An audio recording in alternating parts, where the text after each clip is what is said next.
দর্শক, আজ আরব আমিরাতের বিপক্ষে সিরিজের দ্বিতীয় টি-20তে মাঠে নামবে বাংলাদেশ। প্রথম ম্যাচে 27 রানে জয় পেয়েছে বাংলাদেশ, ফলে সিরিজে 1-0 ব্যবধানে এগিয়ে আছে লিটন কুমার দাসরা।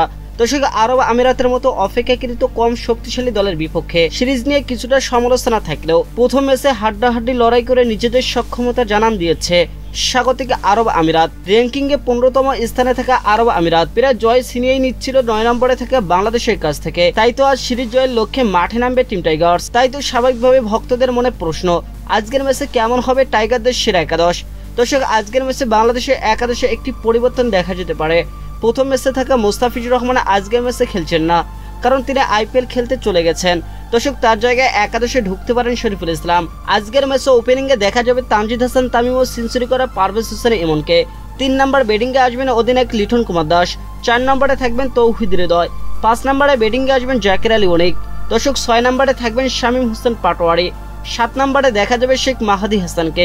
8 নম্বরে ব্যাটিংয়ে আসবেন pace bowling allrounder Tanzim Hasan Sakib. দর্শক, পেস বিভাগ সামলাবেন তানজিম হাসান সাকিব, হাসান মাহমুদ ও শরীফুল ইসলাম। স্পিন বিভাগে দেখা যাবে তানভীর ইসলাম ও শেখ মাহাদিকে। দর্শক, বাংলাদেশের সম্ভাব্য একাদশ: লিটন কুমার দাস, অধিনায়ক তানজিদ হাসান তামিম, পারভেজ হোসেন ইমন, তৌহিদ হৃদয়, জাকির আলী অনিক, শামীম হোসেন পাটোয়ারি, শেখ মাহাদি হাসান, তানভীর ইসলাম, তানজিম হাসান সাকিব, হাসান মাহমুদ ও শরীফুল ইসলাম ও নাহিদ রানা।